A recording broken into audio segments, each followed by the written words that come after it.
नमो नमः सर्वेभ्यः। मैं आपकी संस्कृत शिक्षिका आपके लिए आज एक नया टॉपिक लाई हूँ, जो है संस्कृत भाषा में किसे क्या कहते हैं।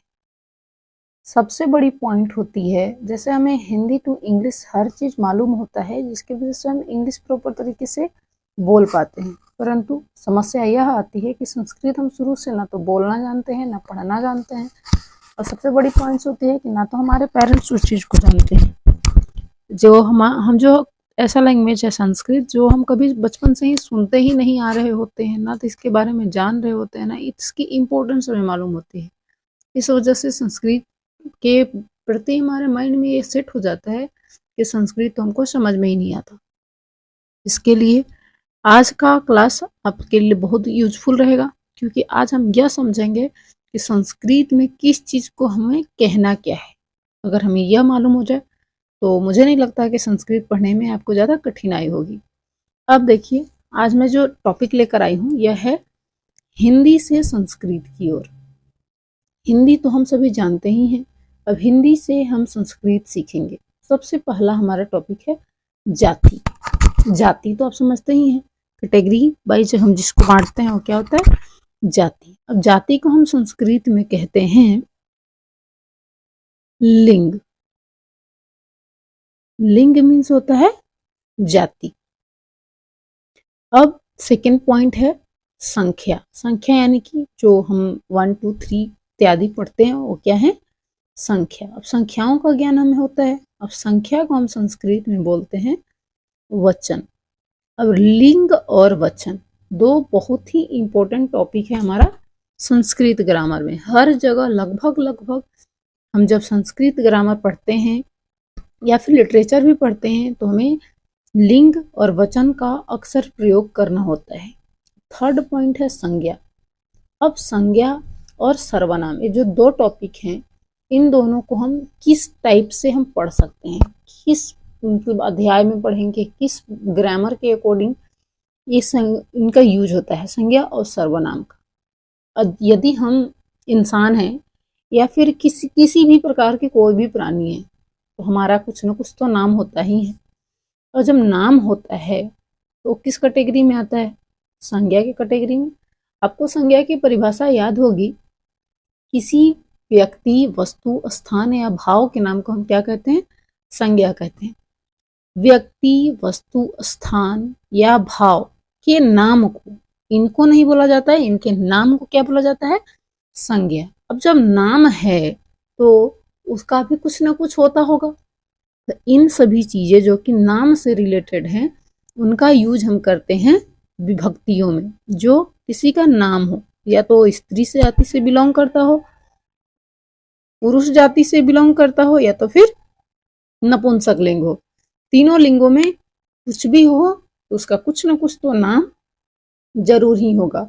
और नाम होगा, यूज कहाँ हम करेंगे, हम विभक्तियों के साथ। इसलिए मैंने संज्ञा के साथ विभक्ति का नाम दिया है। संज्ञा अर्थात नाम वाले व्यक्ति, वस्तु, स्थान या भाव, उनको हम संस्कृत में यूज करते हैं विभक्ति के नाम से।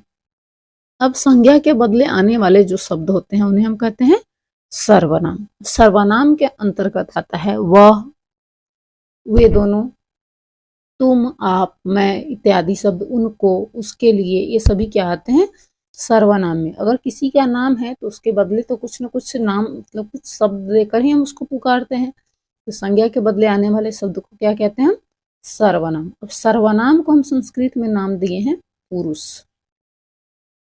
किस नाम से जानते हैं, पुरुष के नाम से। यदि आप पुरुष पढ़ेंगे तो सारे के सारे सर्वनाम के बारे में हमें ज्ञान होगा। अब आता है समय और काल, जो कि मैंने पिछले वीडियो में समय के बारे में बढ़ाया है। समय या काल, इसको इंग्लिश में बोलते हैं हम टेंस। टेंस, हिंदी में इसको काल और संस्कृत में इसको कहते हैं लकार।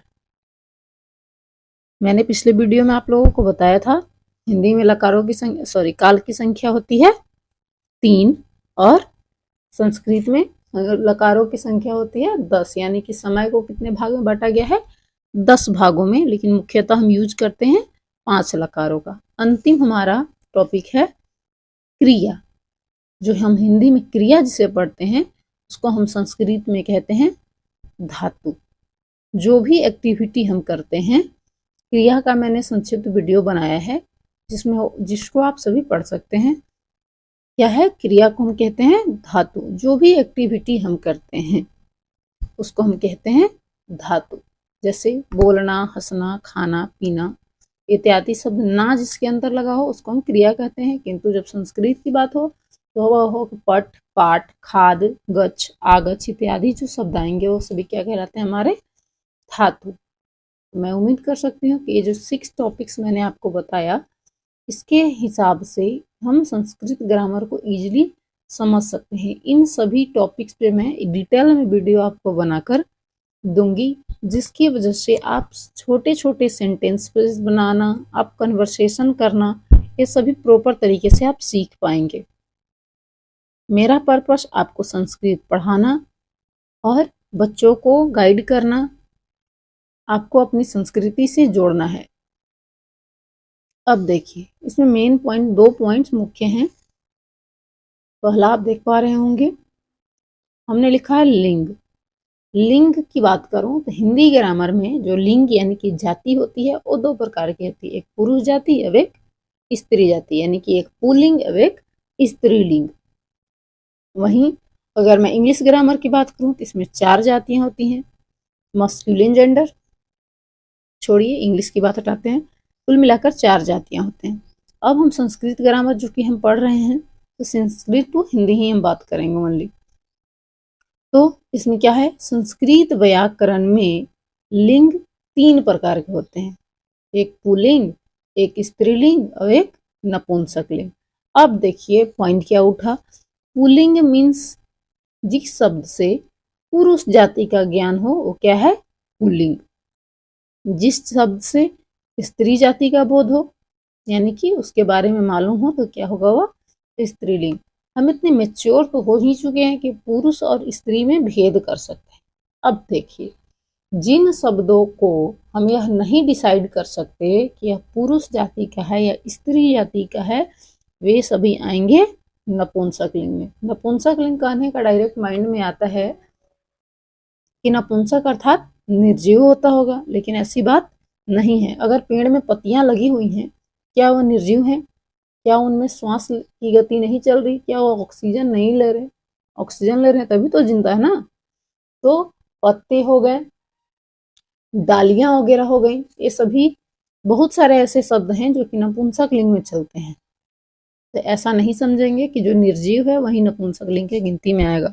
ऐसी चीजें, ऐसी वस्तुएं या ऐसी सजीव चीजें भी जो अपनी गति खुद से नहीं कर सकते उसे भी आते हैं नपुंसकलिंग के कैटेगरी में। पुरुष मीन्स पुल्लिंग, स्त्री के बारे में बता रहे थे स्त्रीलिंग।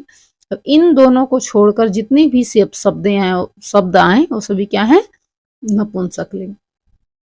मैं उम्मीद करती हूँ लिंग आपको अच्छे से समझ में आ गया होगा। अब सेकेंड हमारा टॉपिक है वचन।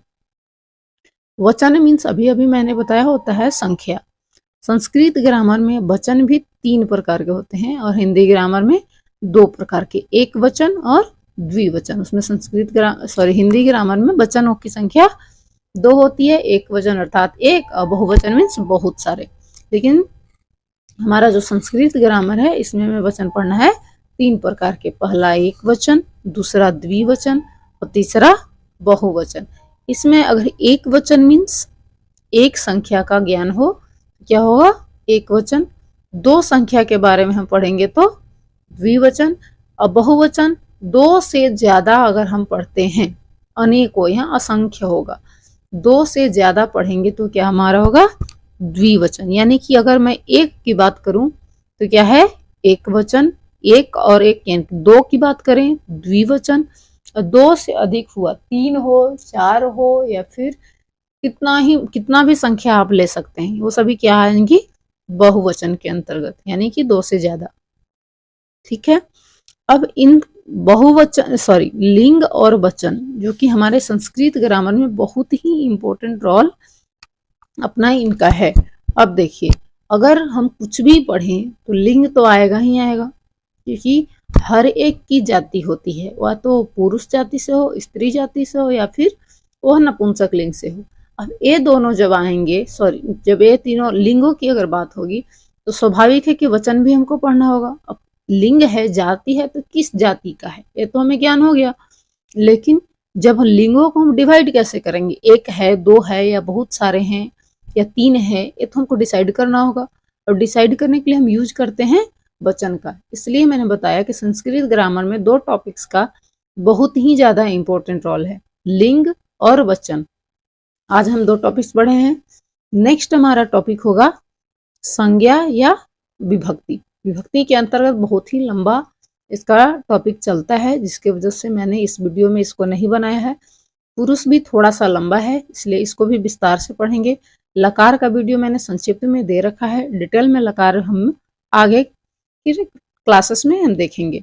धातुओं के बारे में मैंने संक्षिप्त परिचय दिया है, और भी अगर आप बोलते हैं तो और भी धातुओं के नाम मैं बताऊंगी। जनरली जो यूज में हम अक्सर लाते हैं उन धातुओं को मैंने वीडियो बनाकर दिया है।